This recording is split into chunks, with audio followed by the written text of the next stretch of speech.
ये तो बता दो दुनिया वाले, बेटी क्या इंसान नहीं। लोग बेटों को इतना पढ़ा देते, बेटियों को नहीं पढ़ाते। क्यों? ये सोचते करना क्या है, रोटी सब्जी बनानी है। भूल जाते हैं कि बेटियां के अंदर वो पावर होता है कि पूरे साम्राज्य को संभाल लेती हैं बेटियां। आजकल लड़कों से आगे हैं बेटियां। एक पिता अगर लड़के से कुछ काम की कहे तो लड़का नहीं सुनेगा, और बेटियां बिना कहे समझ जाती हैं कि मेरे पिता को किस चीज की जरूरत है। तो शब्द बेटियों के लिए कि ओस की बूंद जैसी होती हैं बेटियां, ओस की बूंद जैसी होती हैं बेटियां, मान नहीं सम्मान होती हैं बेटियां, मान नहीं सम्मान होती हैं बेटियां, वंश नहीं पर अंश होती हैं बेटियां। वृक्ष लगाते हैं बेटे, वृक्ष लगाते हैं बेटे और लहराती हैं बेटियां, और एक घर की लाज होते हैं बेटे और दो दो घर की लाज होती हैं बेटियां। बेटा एक घर की लाज बचाता है, पर लेकिन बेटियां दो दो घर की लाज बचाती हैं। जब एक बेटी की विदाई होती है ना, तो चाहे कितना भी कठोर हृदय हो, आंखों से आंसू आ ही जाते हैं। जिस बेटी को माँ 9 बास घरों में रखती है, पाल पोस के बड़ा करती है, पढ़ाती है, लिखाती है, उसे एक पल में पराया कर दिया जाता है। एक पल में पराये व्यक्ति के साथ में भेज दिया जाता है। बेटी जब वो मायके में होती है, पियर में, तो मायके वाले कहते हैं कि ये पराया धन है, पराये घर जाना है। और भाई बेटी जब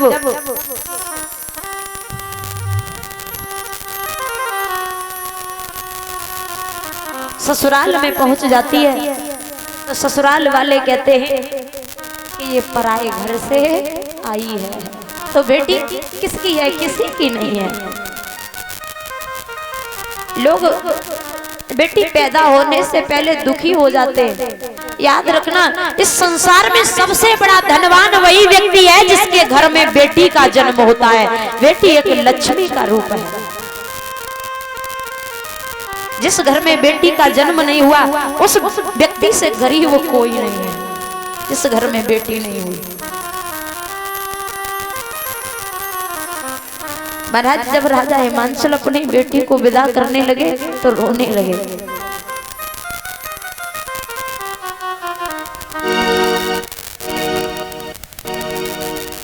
कि बाबुल का ये घर बहना,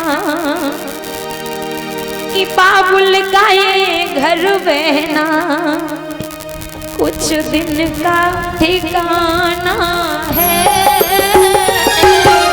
बाबुल का ये घर बहना, कुछ दिन का ठिकाना है।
है तो वो बेटी कहती है, अरे बाबुल तेरे अंगना की